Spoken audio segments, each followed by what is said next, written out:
중국형 올뉴 소나타.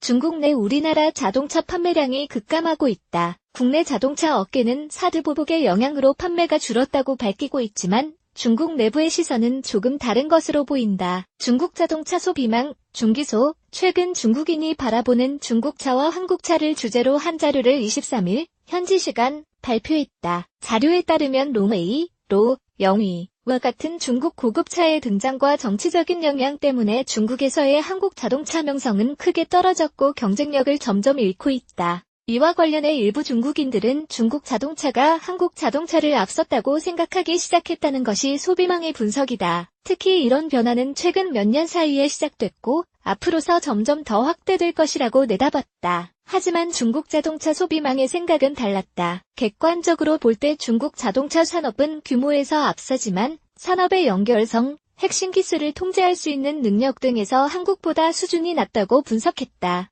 또한 현대기아차의 중국 현지화 모델인 라인 35와 스포티지 등을 벤치마킹하고 있지만 격차를 줄이지 못하고 있다고 봤다. 특히 소나타 하이브리드와 K5 하이브리드, 스팅어 등의 기술력이 중국 차들에 비해 높다고 인정했다. 중국 자동차 소비망은 토요타나 혼다, GM과 마찬가지로 현대기아차의 엔진 기술과 하이브리드카의 안정성, 연료 효율성 등이 중국 차에 비해 뛰어나다고 밝혔다. 기아차, 중국 전략형 신형 스포티지.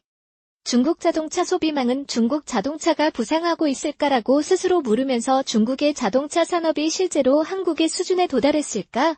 전체 산업의 공급망의 관점에서 보았을 때 낙관적이지 않다라고 밝혔다. 반면 중국에는 이런 업체들이 없기 때문에 힘들다고 했다. 특히 현대모비스는 전자제품 분야에서 삼성전자와 동등한 입지를 확보하고 있다. 그러면서 한국은 현대모비스, 위아, 만도 등 세계적인 자동차 부품업체를 보유하고 있으며 이들은 내 외장은 물론 전자장비까지 모든 분야에서 경쟁력을 갖췄다고 밝혔다. 전 세계에 공장이 있고 세계 자동차 부품 공급 업체 중에서 톱10에 들어있다. 한국 부품업체의 영향력은 보쉬, 콘티넨탈만큼은 좋지 않지만 국제적으로 인정받는 독립적이고 포괄적인 시스템을 갖추고 있다. 대조적으로 중국의 부품업체들은 핵심 기술 분야에서 독립적으로 세계 수준에 도달하지 못했으며 정밀하고 수명이 긴 캠샤프트조차 만들 수 없다.